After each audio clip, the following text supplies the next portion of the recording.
500 years ago, two powerful worlds came face to face in a meeting that would change history forever. In 1519, Spanish conquistadors entered the heart of the Aztec Empire. When he arrives in the capital, he meets Moctezuma, the emperor of the Aztec Empire, gives him gifts, and then promptly takes him hostage. Stepping into a land of immense wealth, complex politics, and deep-rooted traditions. He had such large military units, which were immediately ready for action, that in my opinion, he didn't see the Spaniards as a threat. What followed was a moment charged with curiosity, caution, and hidden ambitions on both sides. Even today, the story sparks fascination and debate, with figures like Joe Rogan often bringing it up when exploring humanity's wildest turning points. Men showing up in boats and killing everybody that they met. Join us as we uncover how conquistadors described meeting the Aztecs. The world before the meeting. In 1519, the Aztec Empire stood as one of the most powerful and sophisticated civilizations in the Americas. Its capital, Tenochtitlán, was built on an island in the middle of Lake Texcoco, in what is now central Mexico. By most estimates, the city held between 200,000 and 300,000 people, making it larger than almost every city in Europe at the time. Wide causeways connected it to the mainland, and canals cut through its districts like streets of water. The city was carefully planned, with districts for craftsmen, nobles, priests, and commoners. Its markets bustled with trade, offering goods from every corner of the empire. Cacao beans, colorful feathers, fine cotton cloth, obsidian blades, gold jewelry, and food in great variety. Towering temples rose above the city, their whitewashed walls visible for miles. The most important of these, the Templo Mayor, stood at the heart of the capital as the center of religious and political life. The Aztec Empire was not a single unified kingdom, but a network of city-states ruled under the triple alliance of Tenochtitlan, Texcoco, and Tlacopan. Tenochtitlan was the dominant partner, and the other cities paid tribute in goods, resources, and manpower. This tribute system allowed the Aztecs to maintain control over vast territories across central Mexico, stretching from the Gulf Coast to the Pacific. Their rule depended not only on military force, but also on maintaining the image of strength and the fear of their armies among subject peoples. Still, this control was fragile because many regions had been conquered by force and remained resentful of Aztec domination. The Aztecs' worldview was deeply religious and shaped by a belief in cosmic balance. They saw the universe as a place of constant struggle between the forces of creation and destruction. The gods had given life to the world through their own sacrifices, and humans were expected to return that debt. Ritual sacrifice, including human sacrifice, was central to this duty. Prisoners of war were often offered to the gods. While this practice shocked Europeans, to the Aztecs it was a sacred obligation that sustained the world. Omens and prophecies also carried great weight in Aztec thought. Unusual events, such as comets, strange lights in the sky, or fires that destroyed temples, were interpreted as warnings from the gods. Some later accounts, recorded decades after the Spanish arrival, claimed that the Aztecs had prophecies about the return of the god Quetzalcoatl, a feathered serpent deity associated with creation, wind, and learning. According to these stories, Quetzalcoatl had departed to the east long ago, promising to return in a year linked to his sacred calendar sign. By coincidence, 1519 was such a year. Whether Moctezuma II, the emperor of the Aztecs, truly believed the Spanish were connected to this prophecy is debated among historians, but the idea has become one of the most famous parts of the encounter's legend. While the Aztec Empire flourished, events across the ocean were bringing strangers closer to their shores. In 1492, Christopher Columbus reached the Caribbean islands, opening the way for Spanish exploration and conquest in the Americas. Over the next 25 years, the Spanish established colonies on islands like Hispaniola, Puerto Rico, Jamaica, and Cuba. They brought with them European livestock, crops, weapons, and diseases that would reshape the continent.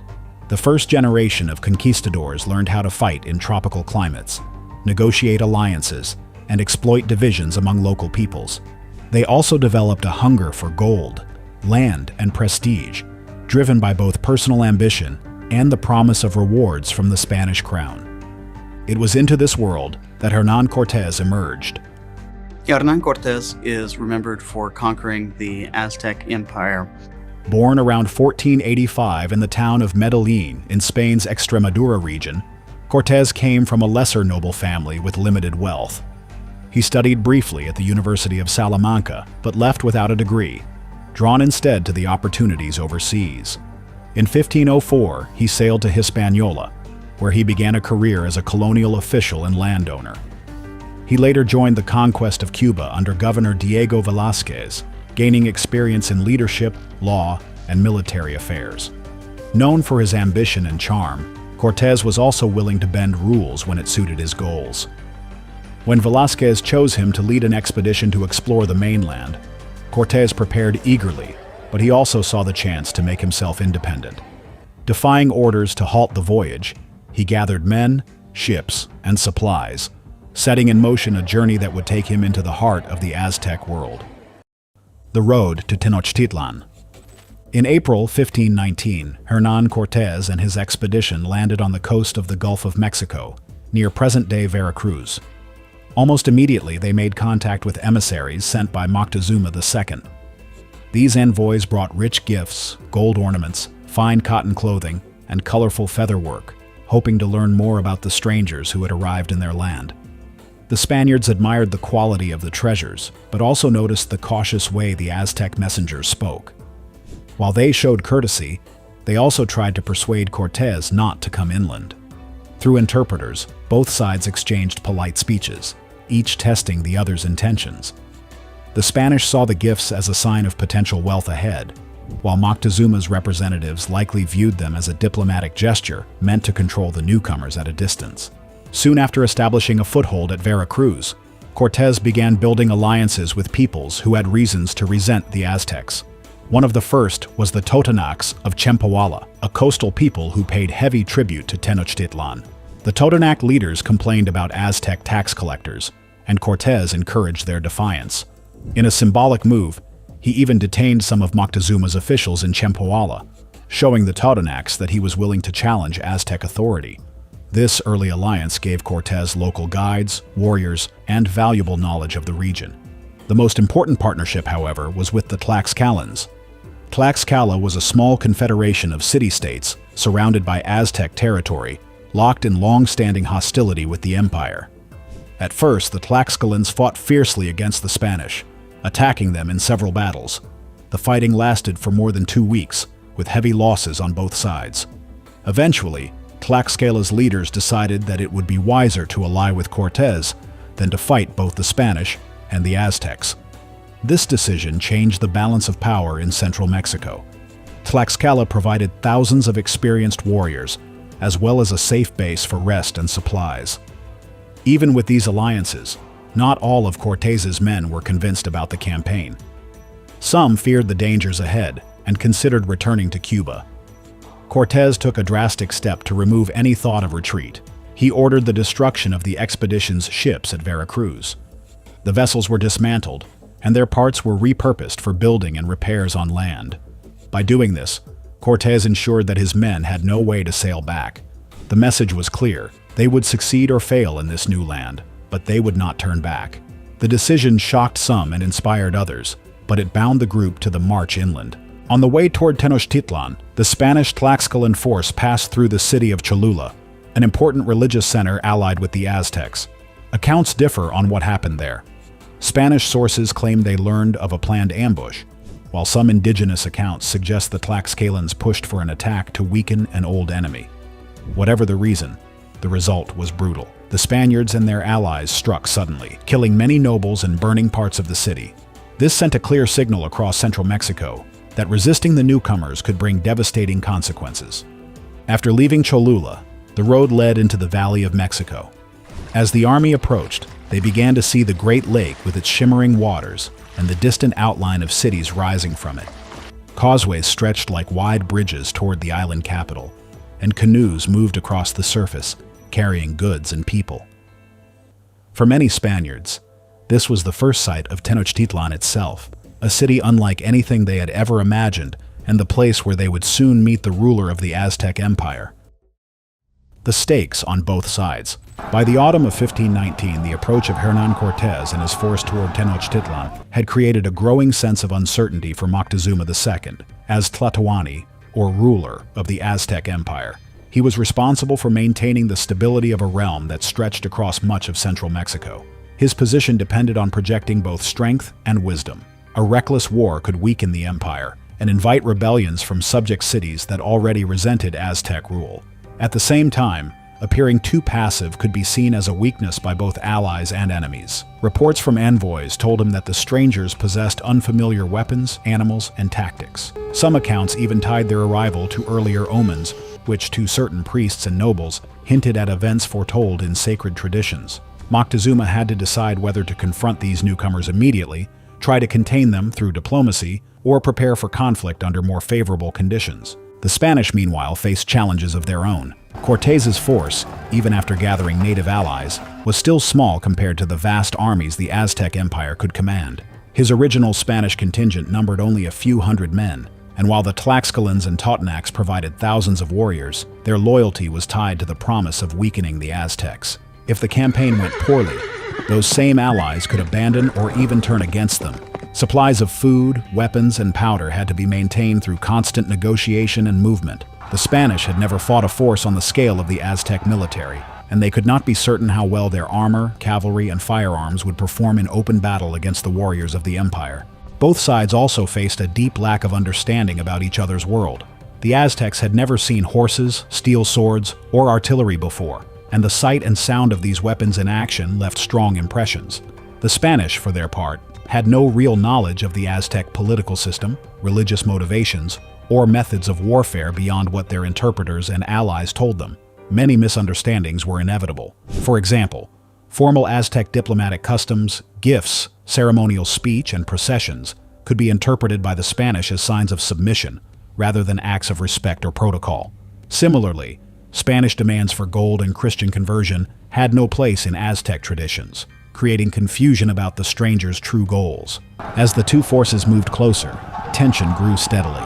Messengers traveled back and forth between the Spanish column and Tenochtitlan, carrying gifts, offers, and guarded words. Every exchange was a test of the other side's intentions. For Moctezuma, each new report forced him to weigh the risks. Would allowing the strangers into the heart of his empire preserve peace, or would it invite disaster? For Cortés, the march toward the capital was both an opportunity and a gamble. If the meeting went well, he might secure an alliance that could bring the empire under Spanish influence without a costly war. If it went badly, his force could be trapped in a city surrounded by tens of thousands of warriors. By early November, both leaders understood that the encounter ahead would not be an ordinary diplomatic visit. The meeting had the potential to reshape the political order of central Mexico. On each side, decisions were being made with the awareness that the outcome could determine the fate of an empire, and for the Spanish, the future of their entire venture in the New World. Setting the scene for the first meeting. By early November 1519, the Spanish-led force was making its final approach to the Aztec capital. Cortés rode at the head of his column, dressed in polished armor and mounted on horseback, an animal still unknown to the peoples of central Mexico. Behind him came other Spaniards on horseback, their lances and swords catching the sunlight, followed by soldiers on foot carrying steel weapons, crossbows, and firearms. Bright banners with the royal insignia of Spain fluttered above the column. Alongside and behind the Spaniards marched thousands of Tlaxcalan warriors, their shields and cotton armor adding a sea of color to the procession. As they advanced along the causeways toward the city, crowds of local people gathered on the bridges, temple steps, and rooftops to watch. Many had never seen a European before, let alone an army that mixed such strange companions and weaponry. The scene before the Spaniards grew more astonishing with every step. Tenochtitlan rose from the middle of the lake, connected to the mainland by wide causeways. The city's whitewashed temples gleamed in the sun, and its towers and palaces stood in sharp lines against the blue sky. Canals crisscrossed the city, reflecting the light and carrying traffic in the form of hundreds of canoes filled with goods. The air carried the sounds of markets, where traders called out their wares, and the smell of cooking and fresh flowers drifted from the gardens. For many Spaniards, the scale and organization of Tenochtitlan were unlike anything they had ever known. Some compared it to Seville or Constantinople, while others declared it surpassed the greatest cities of Europe in beauty and order. Conquering the Aztec Empire led to the destruction of one of the greatest civilizations that was known in the world at that time. While the Spanish column drew nearer, Moctezuma prepared to meet them in a way that displayed his power and the traditions of his empire. He wore rich garments of cotton and fine feathers, adorned with gold and precious stones that glittered in the sunlight. His headdress and jewelry marked him as the highest authority in the land. He did not walk. Instead, he was carried on a litter borne by noble attendants. As they moved, other servants laid down fine cotton cloths in front of him so that his feet would never touch the ground. His attendants avoided direct eye contact, a sign of deep respect for his position. This ceremonial display was not only a mark of dignity, but also a message to the newcomers about the authority they were about to face. Both leaders were aware that this first meeting was more than a simple greeting. Cortés, drawing on his experience as a commander, considered how to present himself as a figure worthy of respect, perhaps even fear. He dismounted his horse before the meeting to show courtesy, but remained ready to use his presence and the unfamiliar sight of his army as a psychological advantage. Moctezuma, for his part, may have been weighing whether these strangers could be fitted into the empire's political and spiritual framework. To some in his court, their arrival matched old prophecies, while others saw them as dangerous outsiders. As the two groups closed the final distance, every movement and gesture carried meaning, setting the stage for one of the most famous encounters in history.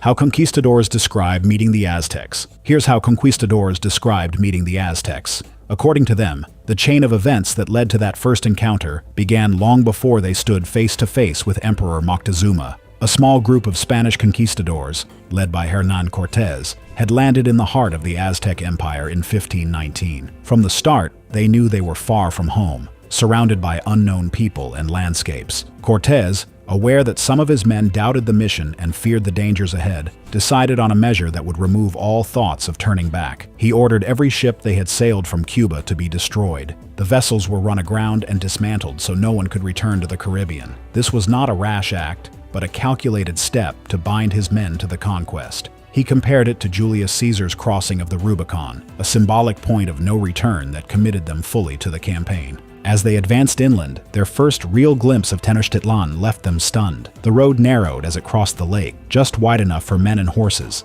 but it was lined with crowds who had come to see these strangers and their strange animals. Canoes filled the waters, moving in every direction, and the tops of the city's white temples caught the sunlight from far away. The city itself, built on an island, appeared to float on the shimmering lake, with causeways, bridges, and canals laid out in perfect order. Markets bustled with life, goods, and voices. Bernal Díaz del Castillo, a soldier in the expedition, later wrote that they doubted whether what they were seeing was even real, so different was it from anything in Europe. Some Spaniards compared the market to those of Seville or Constantinople, but admitted that in size and organization it surpassed them. When the time for the meeting came, Moctezuma approached in a manner that displayed the full ceremonial power of the Aztec state. He was carried on a richly decorated litter, wearing fine cotton robes adorned with gold and precious stones, and a magnificent headdress. His attendants spread cotton cloths before him so that his feet would never touch the bare ground. No one looked him directly in the eye. The Spaniards noted every detail,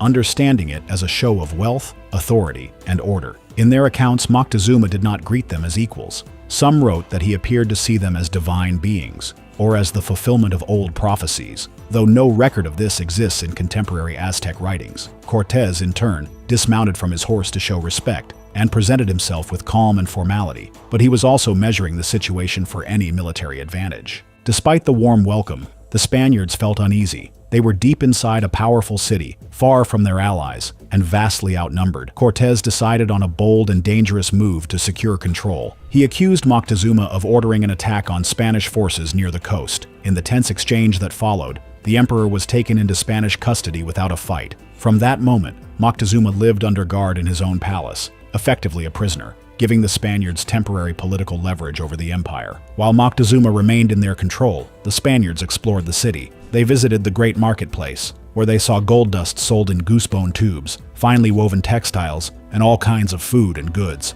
The order and scale of the trade impressed them deeply. They also climbed the main temple, with its 114 steep steps, to see the city from above. The view over the gleaming temples, canals, and busy streets was breathtaking. Yet at the top, the Spaniards were confronted with scenes that horrified them: blood-stained stones, idols covered with offerings, and the remains of human sacrifices. This mix of extraordinary beauty and deeply alien rituals stayed with them, shaping the way they would describe Tenochtitlan for the rest of their lives.